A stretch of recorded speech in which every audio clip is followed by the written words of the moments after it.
آپ کی اوقات کیا ہے, آپ ہو کیا چیز. یہ تمام کی تمام امریکن اکوپمنٹ کے اوپر آپ تیسمار خان بننے کی کوشش کرتے ہو. حکومت پیپلز پارٹی کی ہے, ان کو قلعدم پیپلز پارٹی نے ڈکلیئر کیا ہے. کس نے کیا ہے؟ پیپلز پارٹی ڈکلیئر کیا ہے. اچھا. اور اب اس موقف تبدیل کر رہے ہیں صرف الیکشنوں کو دیکھتے ہوئے. اسی وجہ سے ان کو سزا دی جا رہی ہے تاکہ ان کی اصلاح ہو, جو برائیاں ان کے اندر موجود ہیں, چوری کی, کرپشن کی, یہ ختم ہو. السلام علیکم ویورز, آپ دیکھ رہے ہیں آزاد سیاست, میں ہوں نوشین طارق. ویورز, آج کی سب سے امپورٹنٹ خبر جو اس وقت ہر جگہ ٹرینڈ کر رہی ہے, نہ صرف پاکستانی میڈیا میں بلکہ انٹرنیشنل میڈیا میں, وہ ہے پیس ٹاک. فنگر کراسڈ یہ معاہدہ ہو جائے بغیر کسی اس کے, کیونکہ اب تک کی جو سچویشن تھی اس میں ہم نے دیکھا کبھی ہونے کے قریب پہنچ کر بھی نہیں ہوا. ابھی کیا سچویشن ہے اس پہ ہم بات کریں گے. اس کے علاوہ ہم کچھ کشمیر کی سچویشن کو بھی ڈسکس کریں گے, اور کچھ پی ٹی آئی کی جو چیزیں چل رہی ہیں, پولیٹیکل ہیپننگز ہیں, ان کو بھی ڈسکس کروں گی. اور میرے ساتھ موجود ہوں گے سینئر صحافی تجزیہ کار سنیوم خان صاحب. السلام علیکم. وعلیکم السلام. کیسے ہیں آپ؟ شکر الحمدللہ. میں تو یہ پیس ٹاک پہ فنگر کراس کر دی ہے, آپ بتائیں آپ کیا سمجھتے ہیں؟ Bringer of peace for entire world, Hafiz Syed Asim Munir شاہ. بالکل, وہ آج ٹرینڈ کر رہے ہیں سوشل پلیٹ فارمز پر. He is well deserving. بالکل, ان کی he is a deserving candidate for the Nobel peace prize. میں نے پہلے بھی ایک دفعہ بات کی تھی اور میں آج وہ بات ریپیٹ کرتا ہوں کہ انہوں نے اپنے دور کے اندر, جو یہ ان کا وقت ہے, اس وقت کے اندر پاکستان کو یعنی آسمان پر لے گئے ہیں الحمدللہ. پاکستان آج دنیا کے اندر ایک امپورٹنٹ پلیئر ہے. پاکستان انٹرنیشنلی یعنی ایکسل کیا ہے پاکستان نے. پاکستان اب دنیا کے اندر ایک بڑی طاقت بن کر ابھر چکا ہے, جس نے سپر پاور امریکہ اور ایک بڑی طاقت اس خطے کی جو ایران ہے ان کے درمیان جنگ بندی کرائی ہے. پاکستان کا جو رول ہے ایسا پیس میکر, یہ تو انشاءاللہ یعنی تاریخ کے اندر سنہرے حروف سے لکھا جائے گا. اور اس کے اندر یعنی انہوں نے اپنا مڈ نائٹ آئل برن کیا ہے, یعنی جو محنت کی ہے یہ ایسے نہیں ہے کہ خالی جناب کیونکہ پاکستان کے آرمی چیف ہے اس وجہ سے یا پاکستان کی چیف آف ڈیفنس فورسز اس وجہ سے ہوا ہے. نو, یعنی انتھک کوششیں ہیں, ایفرٹس ہے, انگیجمنٹ ہے. IRGC سے ملے, ان کی جو پولیٹیکل لیڈرشپ ہے ان سے ملے. پھر جب عباس عراقچی صاحب جا رہے تھے, اپنا تیاریہ دیا, ہر طریقے سے فیسیلیٹیٹ کیا. اور کس لیے کیا؟ دنیا کے امن کے لیے, امن کے لیے. بالکل. اور پاکستان کے پڑوس کے اندر امن کے لیے. پاکستان نہیں چاہتا تھا کہ ایران جو ہے وہ فال کرے. پاکستان نہیں چاہتا تھا کہ ایرانی ہمارے بھائی جو ہے نا وہ مشکل میں پڑیں. بالکل. دیکھیں ایک بات یاد رکھیے گا, یہ جو جنگ تھی, جنگ تو ختم ہوگی, اس میں امریکہ کا نقصان کم اور ایران کا نقصان زیادہ تھا اور پاکستان کا نقصان زیادہ تھا. اس کی وجہ یہ ہے کہ پاکستان کے پڑوس کے اندر اگر ہمارے ایرانی بہن بھائی اگر وہ مشکل میں آ جاتے, وہاں بڑی تباہی ہو جاتی, وہاں پر یعنی الیکٹرسٹی کی فیسلٹی ختم ہو جاتی یا چیزیں اور خراب ہو جاتی, اس کے اثرات براہ راست پاکستان پر آنے تھے. بالکل. تو پاکستان نے تو اپنے مفاد میں, دنیا کے مفاد میں جو کچھ کیا, خاموش تماشائی نہیں بنا, بلکہ پاکستان نے وہ کر دکھایا جو دنیا میں کوئی ملک نہیں کر سکا, جو اس کی جرت نہیں کر رہا تھا. کیونکہ Iranians are very very tough negotiators, اور امریکن بھی اپنی سپر پاور کی پرائڈ میں تھا, اور امریکہ بھی اپنے موقف کو تبدیل کر رہا تھا, اور ایران اس کے بعد مزید ریجڈنس شو کرتا تھا. بالکل. دونوں طرف سے آپٹکس. تو پھر ایک ٹائم ایسا آ گیا کہ لوگوں نے کہا کہ یہ امپاسبل ہے معاہدہ ہونا. اور اسلام آباد پیس ٹاکس کے بعد جس طرح جے ڈی وینس جہاں سے گئے وہ معاملات طے ہو چکے تھے, اور وہاں سے جناب نیتن جاؤ نے اسپوائلر کا جو رول پلے کیا, جس طریقے سے اس نے گند کیا, ایون گزشتہ روز جس طرح بیروت کے اوپر اس نے حملے کیے, وہ کیا وجہ تھی؟ اس کی وجہ یہ تھی کہ وہ نہیں چاہتا تھا کہ یہ امن معاہدہ ہو. امریکن جو اکانومی کے اوپر کنٹرول کرنے والی لابیز, ان لابیز کی بھی خواہش تھی کہ یہ جنگ بندی نہ ہو, بٹ یہ معاہدہ نہ ہو. لیکن اس تمام کی تمام جو آبسٹیکلز تھی ان کو توڑتے ہوئے معاہدے کے اوپر جو لے کر شخص آیا اس کا نام سید عاصم منیر شاہ ہے. اچھا حسن, اس حوالے سے کہتے ہیں کہ آج کا دن بڑا امپورٹنٹ ہے, وہ الیکٹرانک دستخط کے حوالے سے. ویسے تو تقریب 19 جون کو جنیوا میں ہوگی, تو لیکن کہا جا رہا ہے کہ ایران آج کے دن تو خیر یہ دستخط نہیں پرووائڈ کرے گا. آج آپ کو پتہ ہے ڈونلڈ ٹرمپ کی سالگرہ بھی ہے, وہ اپنے بگ ڈے کے حوالے سے کوئی بگ اناؤنسمنٹ, لیکن ہم یہ دیکھ رہے ہیں کہ بڑا قریب پہنچ چکے. دوسری طرف میں نے جو ہے وہ اسرائیلی ایک وزیر کا بھی بیان سنا, انہوں نے کہا یہ معاہدہ جو ہے امریکہ اور ایران کے درمیان ہے, نہ ہم اس کے شراکت دار ہیں نہ ہم اس کے پابند ہیں. تو جہنم میں جاؤ, گو ٹو ہیل. لیکن معاہدہ پھر بھی ہوگا, معاہدہ ہوگا, گو ٹو ہیل. آپ کی امریکہ کو مائنس کر کے حیثیت ہے کیا؟ آپ کی اوقات کیا ہے؟ آپ کو اتنے جوتے پڑے مڈل ایسٹ سے کہ آپ کے سر پر ایک بال نہ بچے, جو یہ بڑے بڑے چودھری بن رہے ہیں. امریکن اگر ایمونیشن اور ان کی ٹیکنالوجی آپ کے پاس نہ ہو, آپ کی اوقات کیا ہے؟ آپ ہو کیا چیز؟ یہ تمام کی تمام امریکن اکوپمنٹ کے اوپر آپ تیز مار خان بننے کی کوشش کرتے ہو. یعنی آپ کی نہ اسٹرینتھ ہے, نہ آپ کے پاس ایبلٹی ہے, نہ آپ کے پاس پیسہ ہے.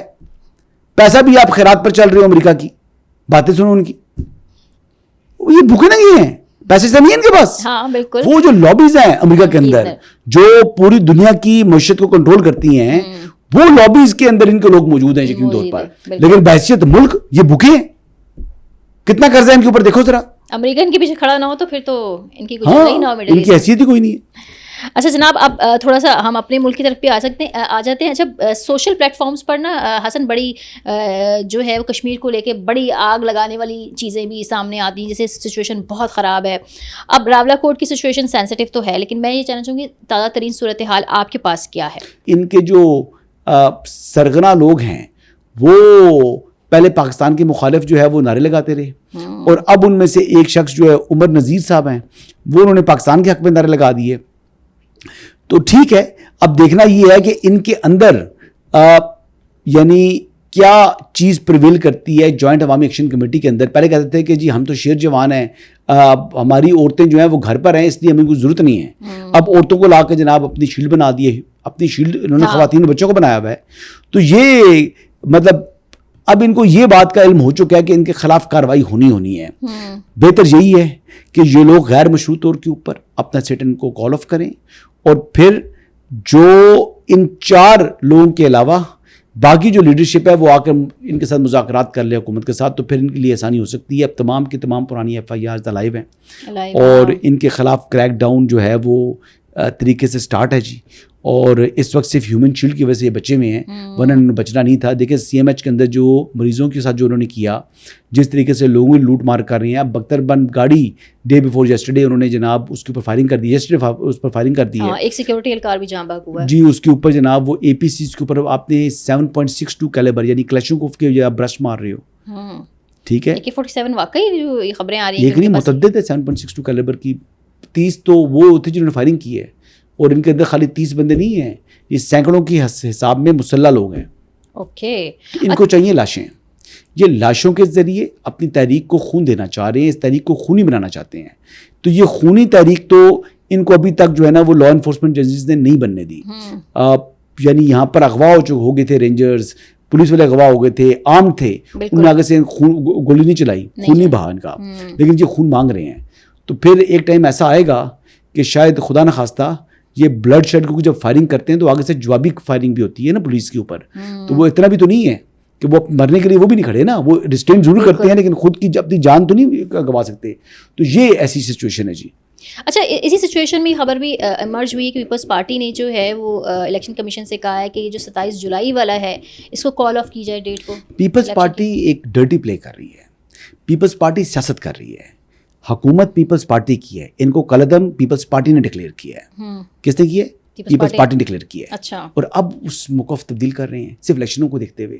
اب وہ چاہتے ہیں کیونکہ حکومت ہماری ہے تو الیکشن ڈیلے ہو جائیں, تو مزید ہماری حکومت چلتی رہے, سارے کے لیے اور ہمارا ایکسٹینشن آ جائے. تو یہ مطلب سیاست کر رہے ہیں نا, مطلب دے پلئنگ ویری ڈرٹی.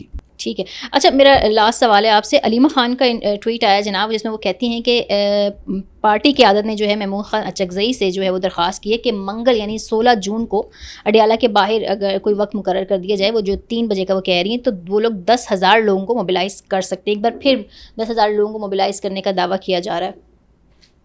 10,000 نہیں, وہ 1 لاکھ بندہ اکٹھا کر لیں, پھر کیا کریں گے؟ خان صاحب کو ہسپتال منتقل, کیا وہاں سے جیلوں کی دیواریں توڑ کر یا پھلانگ کر وہ اندر داخل ہوں گے؟ Of course not. احتجاج کے لیے احتجاج کریں گے تو وہاں پر کیا کریں گے؟ احتجاج. لیکن 10,000 کا جینا ہوگا, مرنا ہوگا, دھرنا ہوگا. ہسپتال کیوں منتقل کرنا چاہ رہے ہیں ان کو؟ I don't know, مطلب ان کی ڈیمانڈ ہے نا, ان کی کہہ رہے تنہائی ختم کرنا. نہیں, اچھا وہ کہہ رہے ہیں کہ ان کی ایک آنکھ ضائع ہو چکی ہے, وہ دجال بن چکے ہیں. ہاں, رات کو ویسے پروسیجر تو ان کا ہوا ہے آئی گیس. ہاں, ان کا پروسیجر ہوا ہے تو وہ دجال بن گئے. نہیں اچھا یہ کہ پروسیجر کے حوالے سے میں نے آپ سے سوال کرنا اب تھا. میں پوچھ رہا ہوں کہ عمران احمد نیازی دجال ہیں یا نہیں ہے؟ میں تو نہیں سمجھتی. تو پھر کیوں کہتے ہیں ان کی آنکھ ضائع ہو چکی ہے؟ آنکھ تو ان کی ٹھیک ہے لیکن یہ کہتے ہیں کہ آنکھ ضائع ہے یعنی دجال ہے. دیکھیں ملاقاتیں بھی تو نہیں ہونی کبھی امت مسلمہ کے عظیم لیڈر کبھی دجال. یار اس شخص کو عام انسان رہنے دو. لیکن بہنوں کا رائٹ میں کئی دفعہ کہہ چکا ہوں بہنیں پتہ نہیں سنتی نہیں ہیں, ان کو ہیئرنگ پرابلم ہے. نہ عمران خان صاحب کی آنکھ ضائع ہوئی ہے اور نہ ہی اب ان کو پائلز کا مرض جو ہے وہ لاحق ہے. وہ دونوں سے سیجاب ہو چکے ہیں. آنکھ بھی ان کی ٹھیک ہے جی اور پائلز بھی ان کو بواسیر بھی نہیں ہے خان صاحب کو. تو اس کے باوجود اگر کہہ دینا کہ جی وہ دجال بن گئے ہیں تو میرے خیال سے یہ مناسب طریقہ کار نہیں ہے. عمران خان صاحب جو ہیں وہ ماشاءاللہ صحت یاب ہیں اور اللہ تعالیٰ ان کو صحت و تندرستی عطا فرمائے, اور وہ دجال نہیں ہیں, وہ ایک عام انسان ہیں اور نہ ہی وہ امت مسلمہ کے عظیم لیڈر ہیں. اچھا اسی سے میرا سوال ہے, لاسٹ ٹائم بھی جب یہ خبر تھی کہ جی ان کو پمز اسپتال پروسیجر کے لیے روانہ کیا جا رہا ہے یا کر چکے ہیں, لیکن پھر بعد میں یہ خبر آئی کہ نہیں ہے. اس کے بعد میں نے دیکھا بہت سارے یوٹیوبرز نے, اور نام لینا یوٹیوبرز کا بہت سارے کا نام ہوتا ہے نا کوئی بیچ میں, بہت سارے جو پیچھے ایچلٹڈ ہیں, آپ شہباز گل صاحب وہ کر لیں, ان کو بہت سے لوگوں کے میں نے ویلاگ دیکھے جس میں وہ یہ کرنے کی کوشش کر رہے تھے کہ خان صاحب کو جو ہے وہ ڈیالہ سے نکالا ضرور گیا ہے. اب وہ کہاں لے جایا گیا ہے یہ نہیں کسی کو پتا, کچھ ہونے جا رہا ہے. اور یہ جو جنید اکبر اور ایک دو لوگ اور جو پمس پہنچ گئے تھے اس وقت, تو اس کو بھی یہ اینگلنگ دی گئی کہ یہ وہ تو ایئر وائب پر ایک خبر غلط چلی تھی جس کے بعد یہ بات صحیح سٹارٹ ہوئی ہے. ہاں لیکن اس کے بعد انہوں نے کہا جی کچھ ہونے جا رہا ہے, وہ ہونے یہی جا رہا تھا کہ عمران خان صاحب کا جو ایک پروسیجر ہونا تھا وہ رات کو ہو گیا, اور جو ڈیو ڈیٹ ہے اس کے اوپر ہوتا ہے نہ اس سے ایک دن پہلے نہ ایک دن بعد. ہاں ان لوگوں کو اپنا منجن بیچنے کے لیے, ایک سٹوری ٹیلنگ کے لیے اور اپنے آپ کو باخبر ظاہر کرنے کا ایک موقع ملتا ہے جو ہمیشہ جو ان کو ملتا ہے, اس کو یہ مس یوز کرتے ہیں اور پھر اپنی کریڈیبلٹی کو خود لوز کرتے ہیں. خان صاحب کو ان کے پلے کچھ نہیں ہے. یہ لوگ وہ باتیں کرتے ہیں جن کا نہ سر ہے نہ پیر ہے. اور صرف اینڈ میں صرف یہ بات کہوں گا کہ عمران خان صاحب کو نہ آج تک کوئی ڈیل آفر ہوئی ہے, نہ ان کو ڈیل آفر کرنے کے حوالے سے کوئی حکومت یا ریاست جو ہے وہ ارادہ رکھتی ہے. عمران خان صاحب کو ڈٹ کے نہیں کھڑے ہوئے, ان کو کوئی آپشن ہی نہیں ملتا تو بیچارہ کرے کیا. وہ روئے چیخے پٹے, کسی کے کان پر جوں تک نہیں رنگتی, کہ وہ لوگ یہی سمجھتے ہیں ریاست والے, جو سسٹم سمجھتا ہے کہ عمران خان صاحب ایک سزا یافتہ مجرم ہیں, ایک کرمنل ہیں اور ایک سوسائٹی کے اندر ایک بدنما داغ ہیں. عمران خان صاحب کو ایک معاشرے کے لیے ایک برے کریکٹر کے طور پر جو ہے دیکھا جاتا ہے, وہ ایک اچھے انسان کے طور پر نہیں. اسی وجہ سے ان کو سزا دی جا رہی ہے تاکہ ان کی اصلاح ہو, جو برائیاں ان کے اندر موجود ہیں چوری کی, کرپشن کی, یہ ختم ہو. Thank you very much.